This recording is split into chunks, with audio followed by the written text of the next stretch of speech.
State Department of Investment says it is in the process of making Kenya Investment Corporation a one-stop shop for the foreign and domestic investors. Jimmy Mbogo sat down with the trade PS, Abubakar Hassan Abubakar, to explain the journey to $10 billion investment into Kenya.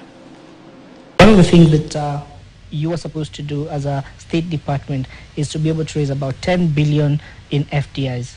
So how much have you managed to mobilize so far?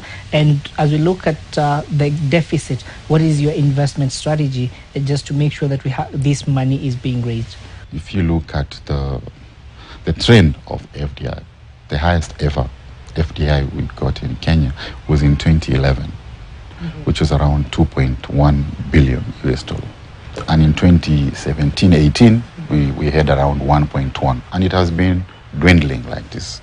1.1 up to 2021, it was around 448 million US dollars.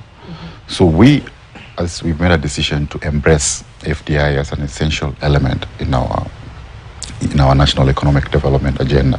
So we are embracing it to see how it can strengthen our domestic economy.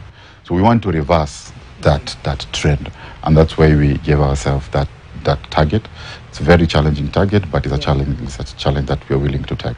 So you are asking what is our strategy in achieving that. So our investment promotion strategy is basically threefold: investment attraction, investment facilitation, and investment enabling. Under each strategy, we have three sub-strategies. And our investment attraction strategies, what we're doing is we are building the competitiveness of our investment climate and business environment. We're strengthening it. Two, we are building investment grade opportunities which are bankable for investors to invest. And three is aggressive marketing, aggressive campaign of both the climate and the investment grade opportunities for us. For investor targeting. We don't want just to market it just generally, but we are targeting specific investors. Okay? And our investment facilitation strategy is we also have three sub-strategies, because once an investor is attracted, he needs to be facilitated. So what we have said that, and most investors, they ask, where do I start? They don't ask, where do I stop? So the first port of call, we've made a decision, should be the Kenya Investment Authority.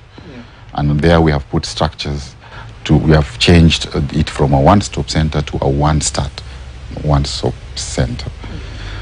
Once you are frustrated there, you're not facilitated, there's an appeal mechanism to the State Department of Investment to coordinate with other state departments and the Minister of Investment. And if we still frustrate the investor, the President has operationalized the National Investment Council, which is chaired by himself, which is the mandate of the National Investment Council is to remove impediments and creation of investments, to see how we can increase the level of investment in Kenya.